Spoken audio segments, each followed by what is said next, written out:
You're listening to Stu's Wrestling Podcast, established 2019. Direct from the North Wales coast, his verbal skills definitely outweigh his wrestling ability. It's time for British Wrestling's sharpshooter, your host, Stu Palmer. We have hit the quarter century. It's episode 25. I said these would come thick and fast. We've been really pushing these out. It's 11 episodes since January. Striking while the iron's hot. And this week's guest is none other than the Babyface Pitbull, Sam Smitten-Downes. And Sam's had a great career and he's done all sorts of stuff within the business. And I can't wait for you to hear this one. It's a really good episode. So let's strike while the iron's hot. Episode 25, the Babyface Pitbull, Sam Smitten-Downes. Enjoy. Hello and a warm welcome to Sam Smitten-Downes, aka the Babyface Pitbull. How are you doing today, mate? I'm good, how are you, Stu? All good, glad to get you on. Yeah, no problem at all. Sat here in quarantine and on lockdown, I'm more than happy to have something to do, to be honest, so absolutely. I'm glad you're happy to do it today, mate. Means a lot getting you on. Obviously, the situation we're in, it's made it easier for me to get people on, but thank you for sparing the time coming on. No problem. Right, my first question is, when were you first subjected to pro wrestling? Well, I don't know about subjected. I think I subjected my good mother, sister, and father to wrestling. But I think like most people of my generation per se would have been the late 80s, possibly 1990. And my cousin brought around recorded tapes from their neighbour from Sky. And yeah, it would have been the WWF as it was back then. Which talents were jumping out the screen at you at that time? Well, I think the ones I remember back then were Macho Man, Mr. Perfect, the Ultimate Warrior, Hogan obviously, Legion of Doom, Road Warriors, and who else? The British Bulldog, obviously. Yeah. So that was the era that I, as a child, saw it and thought, wow, what's this? Isn't this great? It's my favourite time personally, but I hear obviously different. Yeah. You know what? I've as we are on a lockdown, I've been going through and watching. I just started to watch last night again, actually, because I've not sat down and watched it for ages. About WrestleMania 6, every pay-per-view in order after that, and yeah, it was a great era. The characters back then were, you can tell now. Obviously, it is a different business. You have to accept that, things move on. But the characters and the charisma, and they nearly all were very much different characters. And you could see that beaming through. And it's great to watch. Yeah, you trip down memory lane, but also the performers. They were world class. So yeah, I think that and the Attitude Era, I think, are my two personal favourite of timings, like eras and styles. Which events did you look forward to on the WWE calendar? Did you have a specific favourite out of the big four at the time? No, I don't think so. No, I mean, obviously Mania was the one, wasn't it? WrestleMania, and then the Rumble, I guess. But SummerSlam and Survivor. I mean, I suppose you look out for those two. There's the ones you can always look out for. But when there's only four, as there was back then, you look forward to them all. And you had your Wrestling Challenge and Superstars that would build them up. So yeah, so everyone likes WrestleMania and the Rumble. Obviously, everyone loves the Rumble. Just to fast forward a bit now, Sam. When did you begin training in wrestling? When did that come to be? I began wrestling training in 2006. I'd already been grappling and doing MMA before then.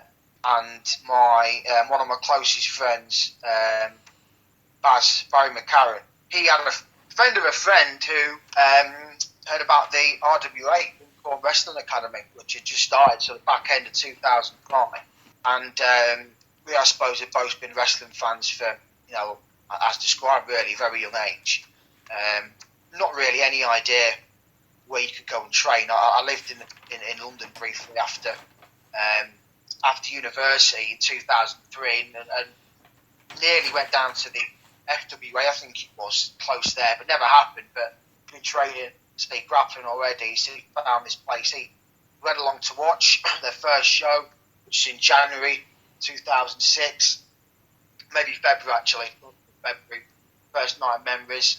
Both fancied their chances.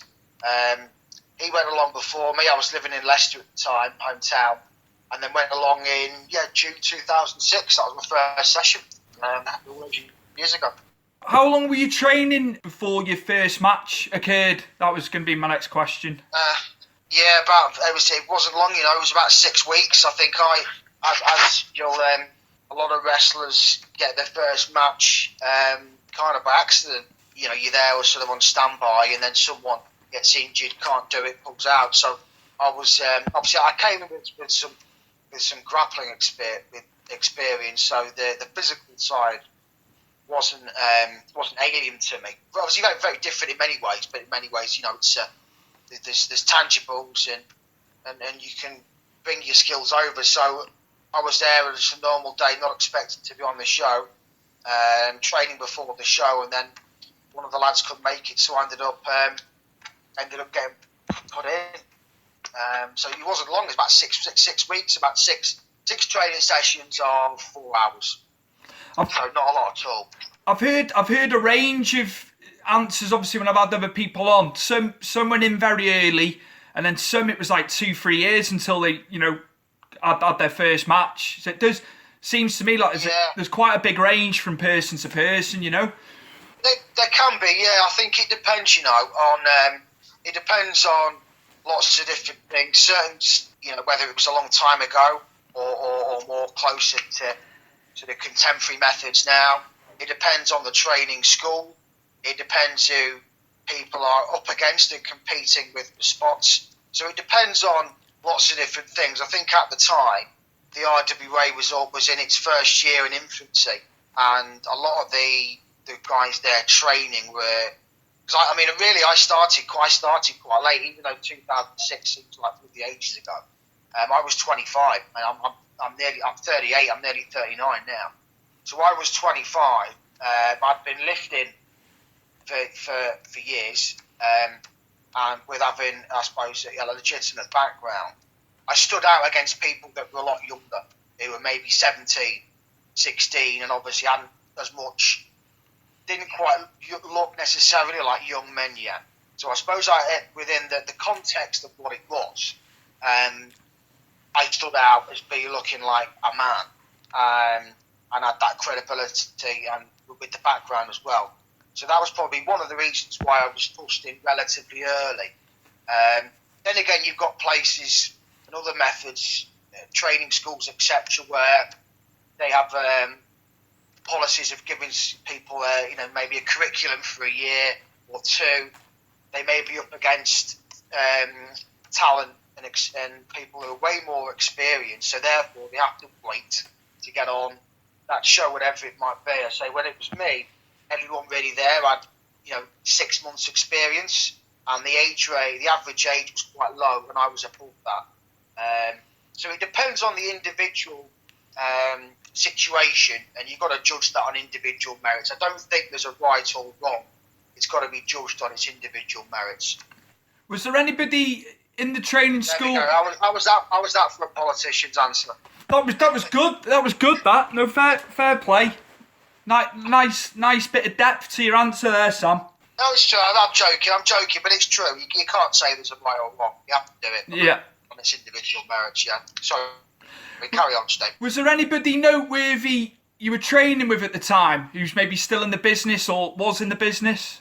The trainer, Andy Baker, I suppose he was well known certainly within certain circles as a trainer. He'd been on Raw. I think he's a Runcorn lad, but he was on the Raw as saying he's from Birmingham, and he got master locked by Chris Masters, and he came through OVW.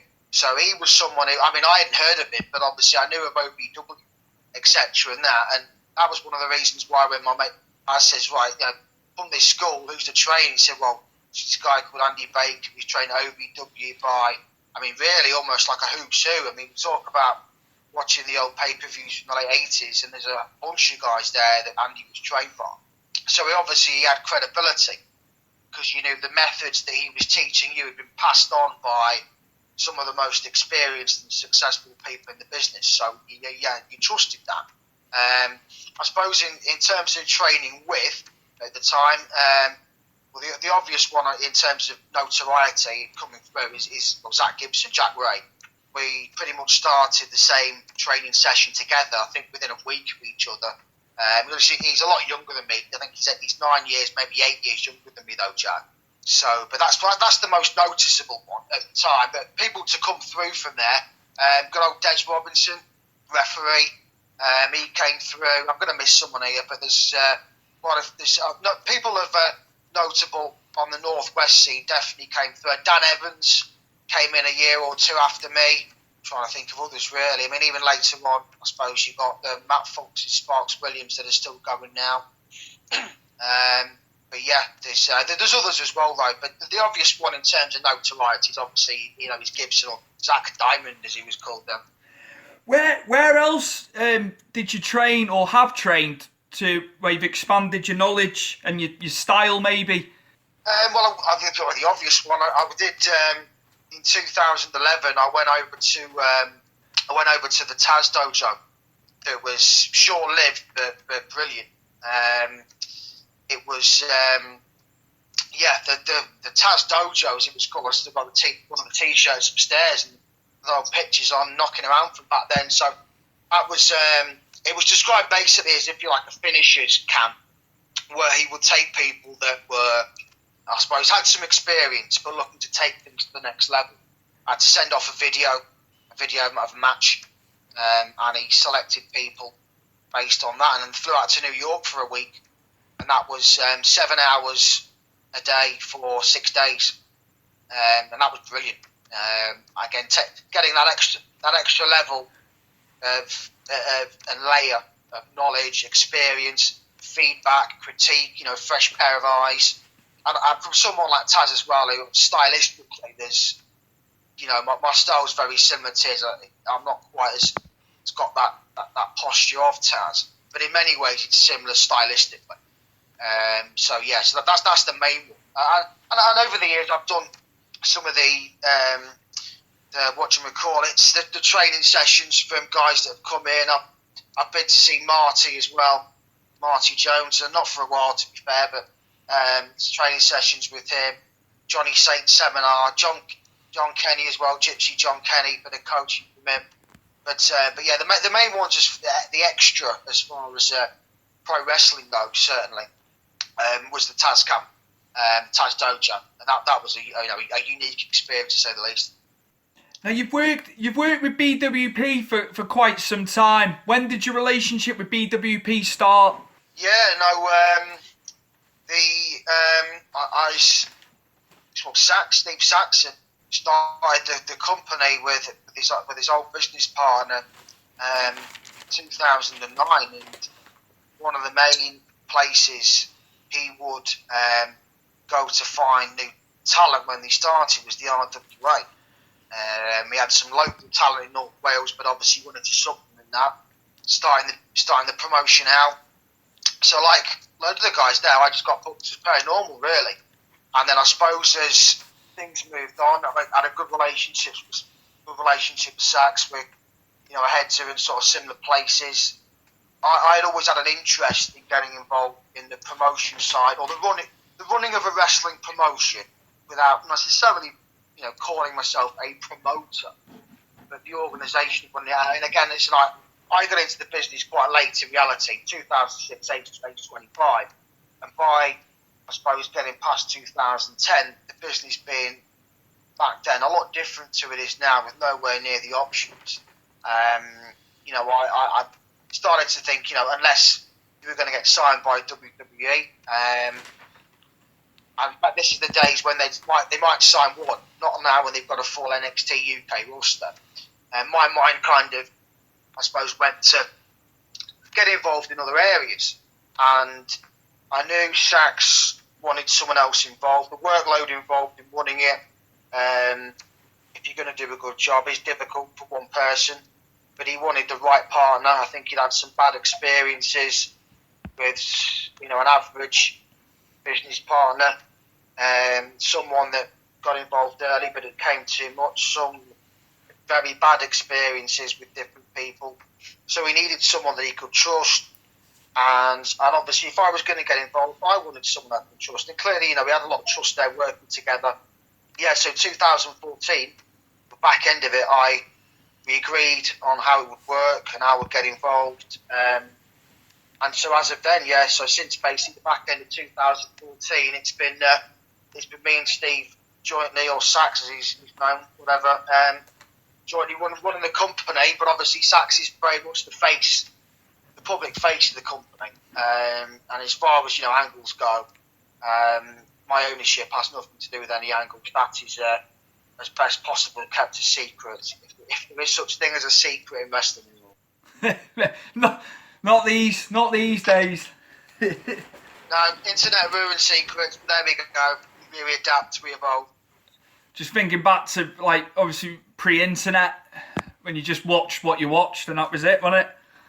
Well, you know what? I think it's one of those. I think you kind of think, could we go back to those days? And in many ways, it would be great. You can't stop change. It's one of those. I mean, it was great back then. And obviously, it still makes me laugh every time I see that clip with Dr. David Schultz and what's his name, David Schloss, when he asks him about his wrestling's fake and gives him the almighty bouncer bear slap of he takes a tumble, and so I watched that and it still makes me laugh, and I think, you know what, wouldn't it be great if wrestling was back how it was? But it's not. We have the internet and social media, and really there's secrets are practically impossible to keep now.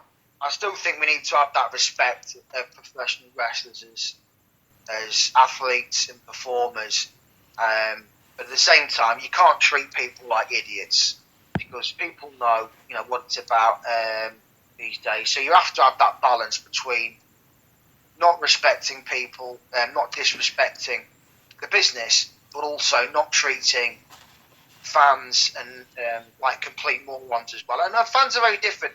A 5-year-old kid watching wrestling isn't the same as a 25-year-old, 30-year-old, maybe 40-year-old wrestling fan that spends their whole life thinking about wrestling, reading everything. So you treat the different fans, you treat them differently, and again, but with equal respect.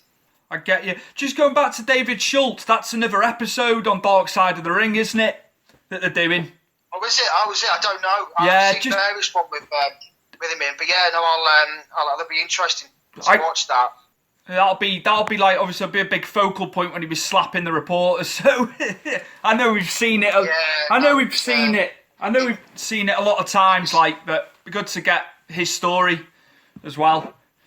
Yeah, I think he's told the story a couple of times. He's a very interesting character, David Schultz. I think Bret Hart talks about him in his book, because Hart had a feud with him in Smoky Mountain. I'm sure it's Smoky Mountain. And Bret Hart says a lot of great things about him, because he was a very classical, old school heel. And I think there's a couple of clips as well where I think he's calling Hulk Hogan a woman, and Mean Gene Okerlund literally can't contain his laughter when he's doing this promo. So he certainly, and again, this is the thing, see, back then it was different. You had all these crazy characters and loose cannons.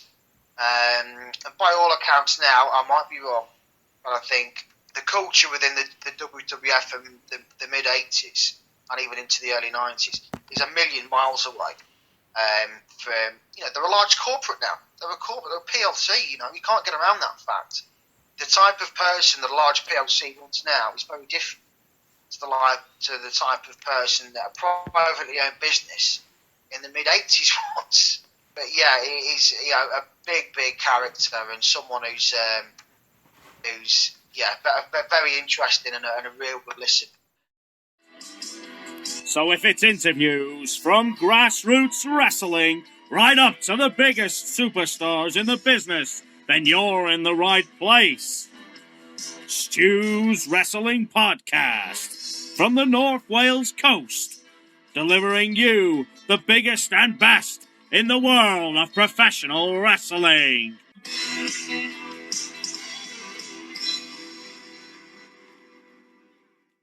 How did your partnership with Dave Faulkner begin? How did that come to be?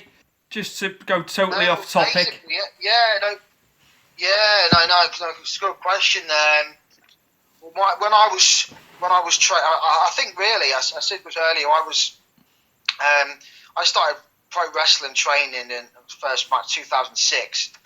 But really, up until 2010, I think my grappling and my MMA, or back then people didn't know what it was. You had to say cage fighting. Now people know MMA is. They didn't back then. They didn't.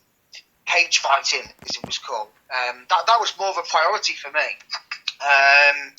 I was back in my hometown, Leicester. It was Leicester Shoot Fighters, Leicester MMA Academy, which you call it, but it's still Leicester Shoot Fighters. And one of the guys I was training with a lot of the time and would train with a lot was Andre Winner, and he was on the first Ultimate Fighter UK versus USA. He was on the UK team, and it was about 2010. Dave Faulkner came along with one of his mates who was training at RWA, Liam Shelton, came along to train at RWA. Anyway, within about 3 seconds of him moving in the ring, I could tell he was a wrestler. And I say a wrestler, I don't mean a pro wrestler, I mean a grappler wrestler. Whether you're talking catch or freestyle, the way he moves, bang, he's a wrestler. So he says, "Okay, what have you done?" He's like, "Oh, blah, blah, blah." And he's, I'm on the Ultimate Fighter UK versus the USA. And I was like, "Oh, right, yeah, so you know Dre then, yeah?" Andre Winner. So, yeah. So obviously we had a mutual interest and I suppose practice activity and that link there. So obviously we got on very well in terms of that, and I think that was probably. And to be honest with you, I'm surprised it took until last year for us to officially team up. I think it may have well have nearly happened at Infinite. It's had circumstances been different, and again, Dave, in terms of his work life, he had to be able to afford time to it. Dave does a lot on the doors, so that means while he's actually working or used to, that's when all the wrestling shows are in reality. So probably a mixture of that. But yeah, initially it came from the fact that we shared a training partner via the Ultimate Fighter USA versus UK. How long have you been together as a tag team? It's about 18 months now. Probably, well, they say that. It's probably more like between a year and 18 months. So I think from our point of view, there's a very natural fit because we both have the legit background and a grappling background and an MMA background with really a grappling bias. Dave's got a good stand-up, I've got a decent stand-up, but basically we both prefer to grapple as opposed to strike. So we have a natural connection in terms of that, and just Dave really has done bits and bobs of training over a period of time, but he has really taken to it very well, and he's learning very quickly. He's a bright guy, as well as having the aptitude to be able to concentrate, put effort. Physically, it's a complete natural. And I say he's a bright guy who can learn. He learns quickly. He doesn't need to be told things 2 or 3 times. He picks things up. So he's improving. I mean, bloody hell, we all are. Ric Flair, after 30 years experience, said he's still learning. So you can't say you're not still learning. No one can. But obviously, when we having more experience in this particular field, more is expected naturally. But Dave's done very, very well. And the team, the connection, and the way we interlink is only going to get better. But it's very natural and it works very well. Have you won titles as a tag team? Yeah, we've won the BWP titles, the PWI BWP titles. We're looking to try and get out more. In fact, we were due to work some new places actually in the coming months, but obviously that's not happening. So the only titles we're going to win in the next few months is going to be on WWE 2K, whatever you bloody call it, on Xbox. So, but yeah, we want to get out more and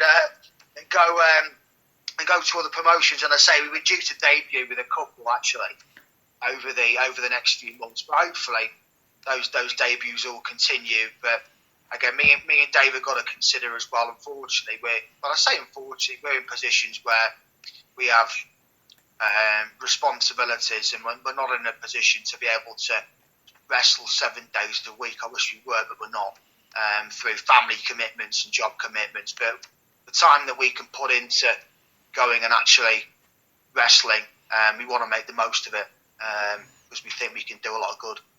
Who would you like to get in there with as a tag team? Oh, anyone, literally anyone. I think so far we've had who have we had so far? God, you tested me now. I can't remember. We've had a lot of the young tag teams. We've had some more experienced ones as well. But I think it's tag teams. Tag teams tend to come and go. And I don't mean that in a disrespectful way, but they do. I think I've had a couple of tag partners in the past. I started in a tag team with my in real life best mate Baz. He's been out of the wrestling game for a while now. He came back as my manager. For a bit, very talented, but just doesn't want to put the time in. It's difficult, so it's fair enough. I tagged with Juice, I think, as well for a bit, and also Tim Wiley, who still does a lot in ICW at Infinite as well. And the problem is that unless you're completely on the same page, it doesn't go. It doesn't work. Simple as that. It does not work. So it's difficult. But me and Dave, we live quite close. We've got similar outlooks in terms of life and being able to wrestle where we can under the terms that that needs to be right for us. But in terms of wrestling, I mean, we've wrestled the Merseyside Massacre Squad. It's still called that. Are they allowed to be? Allowed to say murder anymore? Or? Yeah, say murder. Yeah, whatever. Yeah, it's all the same to me. There's always someone you can offend. So I suppose in terms of a local reputation, we had the lads from Stoke as well, Mark Morgan and Dave Del Vecchio, the Drapers. We had the two lads from FSW, Rick and what's his name? I always forget the bloody tag team name, but they were good. We've had a couple of guys in Mr. Cats, Wrestle Like the Paradox, obviously. We've been getting out a bit. We've had a massive feud with them. With the Wrestle Island, but yeah, I mean it's been a good first year. But again, we're looking to make inroads this next year and step it up. And yeah, as soon as we get all this crap out of the way with this bloody virus, hopefully we'll be back cranking it up. Just the limitations at the moment. I think that's probably that's the thing that's probably pissing people off the most, isn't it? Not able to get in there. Yeah, anything. I'm just dying to have. Within sporting context, to fight with someone, to be honest. I think a lot of people are feeling like that at the moment. So it's there's only so much lifting you can do before you just want to actually compete and throw someone around. But yeah. Sam, you've won many titles in your career, but which one did you like winning the most? To be honest, I think it's good to win titles, but they are just props.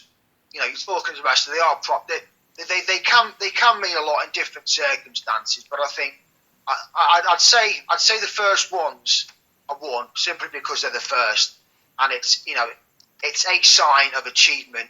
It certainly was then.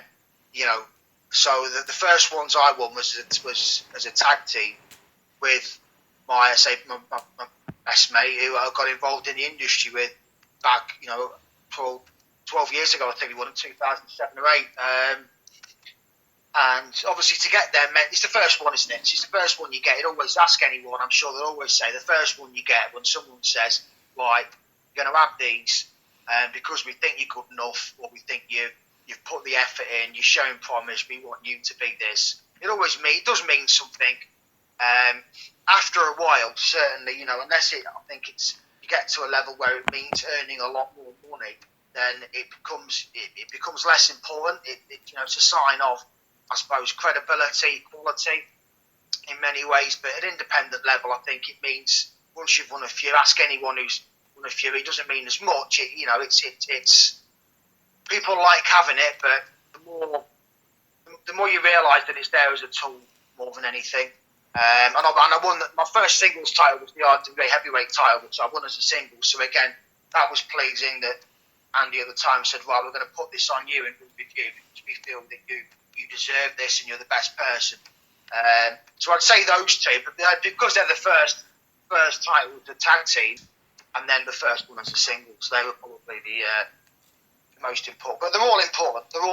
Anytime a promoter says to you, "I'm going to put this on you," you go, "Fair enough, thank you."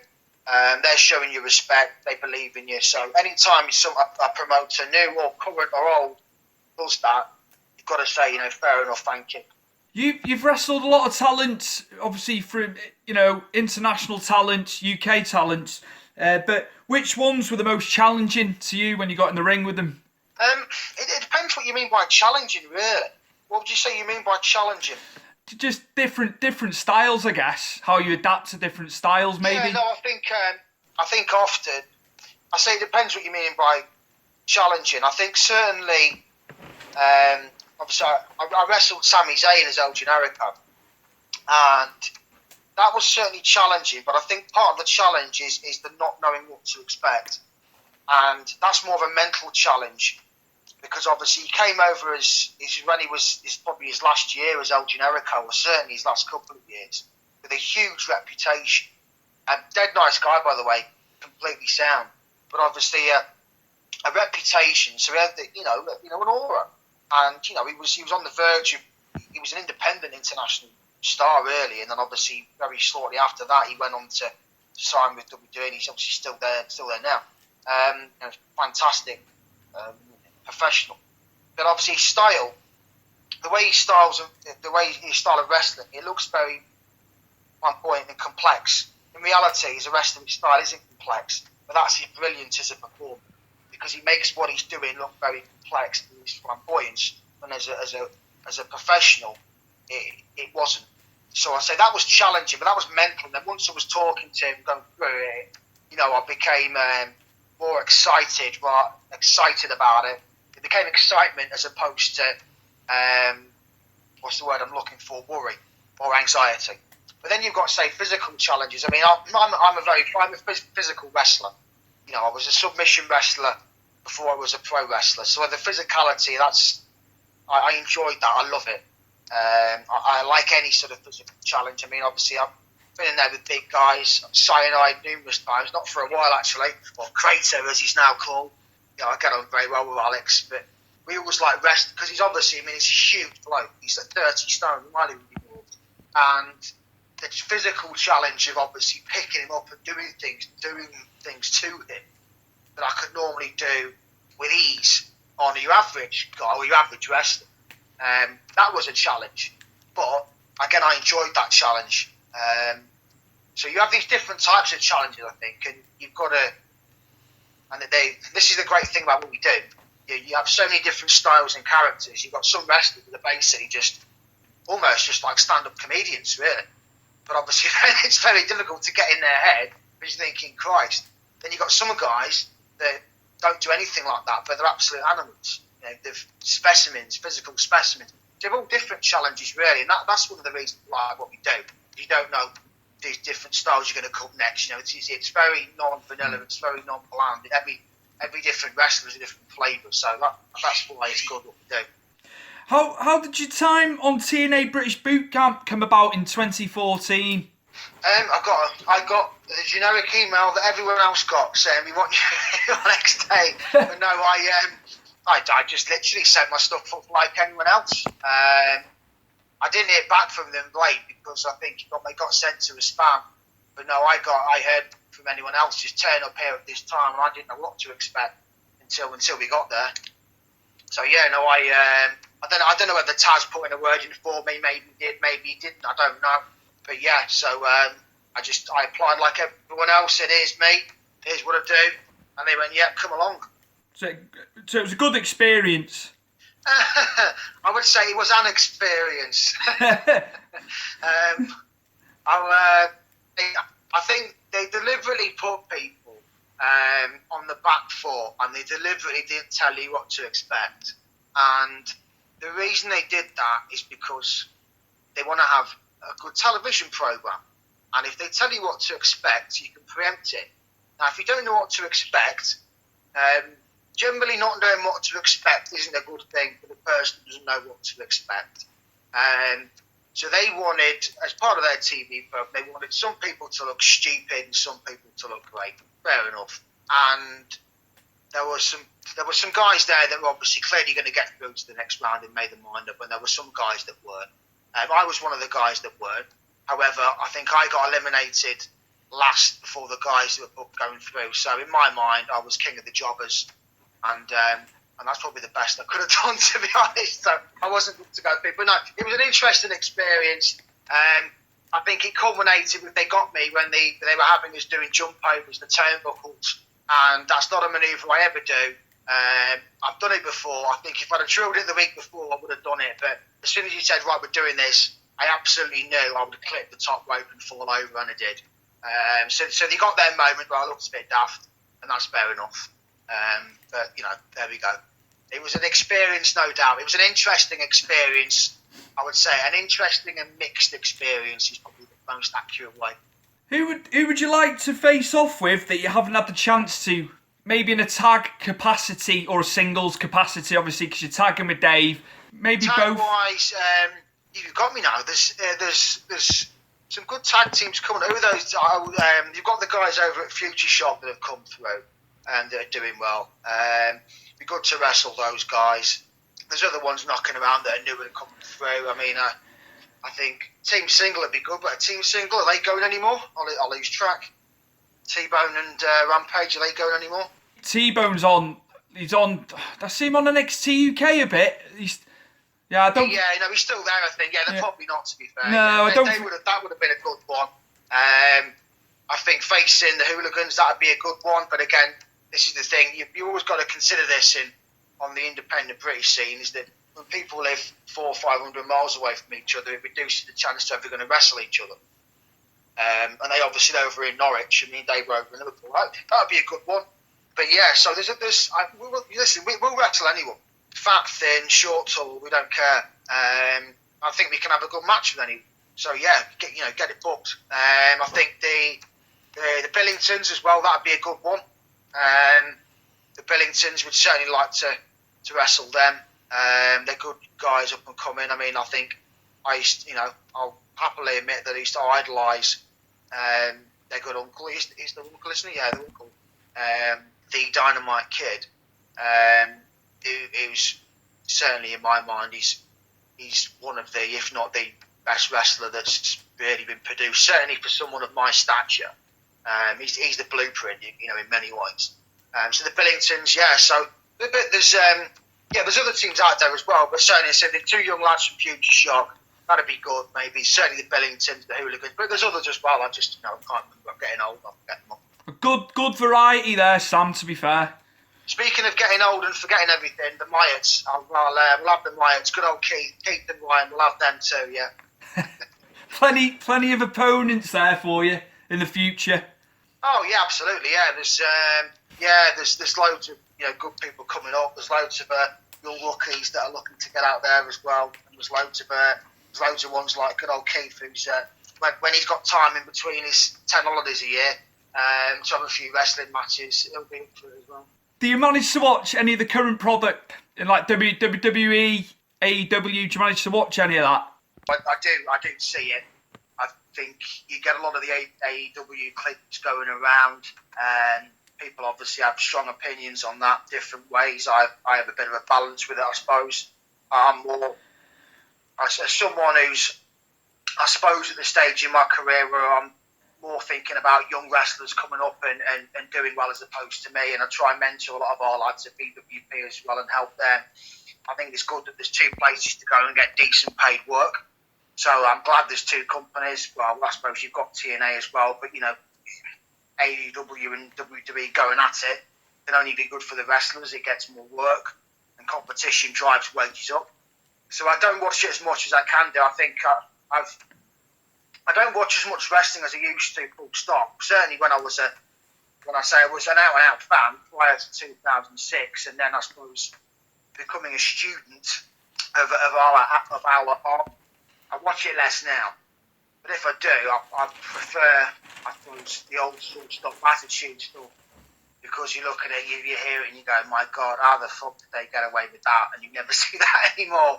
So that's probably what I do watch more. But I suppose if I'm watching it as a fan, I prefer the old, the classic style, if you like, and then the attitude side. Purely as a fan, that's not meant in any way, shape, or form disrespect. That's me watching it as a fan, not a professional. And that's my channel. And that goes for a lot of the Japanese stuff as well, going back to days when it was, the Bulldogs, known as the Bulldogs. It was Davey Boy and Dynamite, and Inoki's and Vader's and Stan Hansen's. That's probably if I was a fan, that's the sort of wrestling that I would stick on and watch. I was, funnily enough, I was watching, I think it was Halloween Havoc 1993 the other day, and it was Vader versus Cactus. Hell of a match. Yeah. Vader knocks the shit out of him, doesn't he? It's when he fell on top of him on the runway thing, and I remember watching Foley in a DVD saying about how bad that was, but he was crazy, the amount of pain he took. Yeah. Well, he's a very clever man as well. He earned a lot of money in a relatively short space of time. I think Foley he's underestimated. He looks like an out of shape, scruffy, you know what.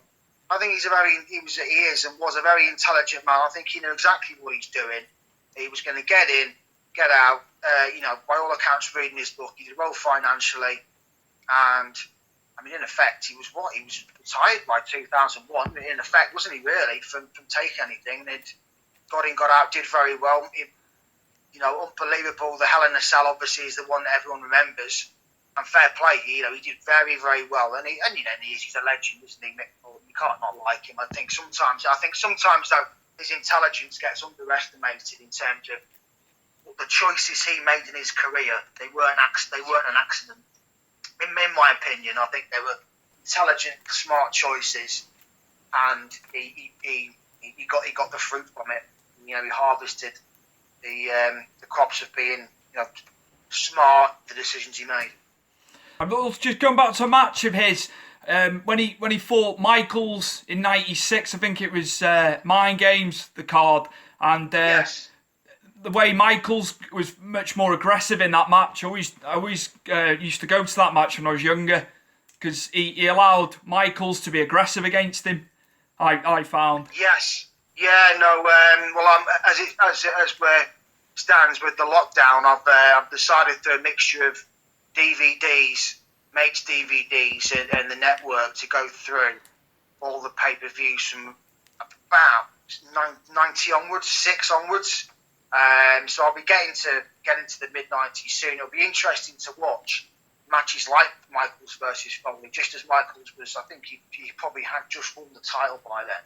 And Foley was obviously coming in trying to make an impression, doing so. Because he talks about that match in his book, wasn't he, I think, I remember. Was it in the first book? Yeah, I think it was, yeah. I read them when they came out, so that would have been, 2001, 2, 3-ish, something like that. Yeah. And I'm sure he does talk about it, yeah, because I think he said he would like to have another match with him. He felt that was one of his better matches that no one talks about, if I remember rightly anyway from his book. Were you a fan of Bret Hart when you were younger? Yes and no. As a fan, he never stood out for me. I mean, you can't. I mean, as a professional, how can you knock him? I mean, he's one of the greatest pros ever. As a fan, he didn't excite me personally, but obviously he's very, very popular. I think, to be honest, it was that as a fan, going into my early teens, that sort of mid-90s period, was when I kind of, only really watching WWF, I got a bit bored of it. It was really when I never managed to get to watch WCW. Obviously, there's no internet, it was just television or magazines. So you depended on the local news agent selling wrestling notes. But it was really when Stone Cold and DX were kicking in that I'd, as a teenager, get back from the pub after a load of beers, and all of a sudden you've got wrestlers giving each other the finger, swearing and doing all sorts, and you go, right, now I'm interested. Now you've got my attention. I want to watch this again now. So I think, like a lot of people who watched you when they were kids, got bored, the attitude came in, and you were like, wow, yeah, now this is a TV show which is appealing to, not me when I'm 8, me when I'm 17. So Bret Hart, I mean, you can't knock him as a professional. He's the excellence of execution. His moniker, in many ways described. He was so good. But as a fan, he wasn't one of my favourites as a young fan. I think he found himself when they turned him heel. I think the promos improved from him, but obviously it was cut short, wasn't it, with him going to WCW? But yeah, I just wanted to know your thoughts on him. That was all. He's it's one of those. I think you have to put the fan or professional head on. Anyone that's a professional, you still look back and go, who do you like out of these wrestlers? Who don't you like? Then obviously you learn how to wrestle, you start getting paid, you work your way around, you get experience in this, then you're going, well, okay, I didn't like him when I was 7, but I've watched him now, I'm 25, and as someone who's got experience, and you go, yeah, he's brilliant. So you can have different perspectives, but that's kind of the point, isn't it? That's why there's so many different wrestlers. These are different people like different people. Yeah. And putting aside the face-heel dynamic, someone will go, the kids, whatever it was these days, or 5 years ago, one kid will prefer John Cena, one kid will prefer Rey Mysterio, one kid will go and get a Rey Mysterio mask, one kid will go and get a John Cena cap. So that's why we have different types and styles, because everyone likes different people. A marketer's dream. Yeah, but it is, because this is about making money. Yeah. The WWE is a PLC. I think this is what sometimes you have to put in perspective. And sometimes people lose sight of, whether that be through whatever reason, is that the WWF, up until the late 90s, was a privately owned business owned by Vince McMahon, where he could do whatever he wanted in the confines of the law. As long as it was he could choose not to make money, he could be ruthless and do whatever it took to make unlimited amounts of money. As a PLC, the shareholders do not care that it's wrestling. They don't care. All they care is about making money. And this is why these guys, the Rey Mysterios and John Cena's, that by all accounts are absolute workhorses. They never stop working. Every day they're doing something to benefit that company. They're selling tons and tons of merchandise. And you'd see it a lot years ago going, why is Rey Mysterio doing this? Why is John Cena doing this? And the answer is simple. Because for the PLC, which is WWE, they make them incredible amounts of money. And they make them incredible amounts of money. And I say, especially with John Cena, certainly, the amount of work that man does is, he's stopped now, obviously, but by all accounts, he probably still works now. He's incredible. It's a hospital. Every day he's not wrestling, he's in hospitals, seeing kids who have got all sorts of horrible diseases. You can't possibly knock it. He makes them so much money, and all these, you can't knock his balls. He's not a very good wrestler. Well, he is, because he's making. You realise how many caps this guy sells, T-shirts he sells, because he's in that ring, and you can't question his morals. He's seeing poor dying kids. How can he knock the fella? It's about making money, and these guys like that—that's what they do. They make the most money, and until someone else comes along, they'll have the top spots. Sam, can you plug your social media for me, please, for the listeners? Yeah, certainly. Right, my Twitter handle is, God, let me remember what it is now. Let me go on here. It is at SamBFP, so get on it. Cool. I don't do too much controversial on Twitter. I keep it strictly to wrestling, football, and a few bits and bobs. And if you go on Facebook, you can find me, put in the Babyface Pitbull. That should be enough. Brilliant. Thank you very much, Sam Smitten-Downes, a.k.a. the Babyface Pitbull, for coming on to Stu's Wrestling Podcast today. It's been a pleasure having you on, mate. No worries, cheers, Stu. Big thank you to 3210 for their track Sonar in the intro and the outro for today's show. Cheers, boys, for letting me use it. Big thank you to Mike Angus for the show intro, as always. Superb. Chris Dutton, thank you very much for editing once again. Appreciate it, buddy. And also to Lee, who does my website. Lee puts the stuff up on the website. Without you guys, I'd be screwed. So once again, as always, appreciate everything you do for me and the time you spend doing the things you do for me. It means a lot, guys.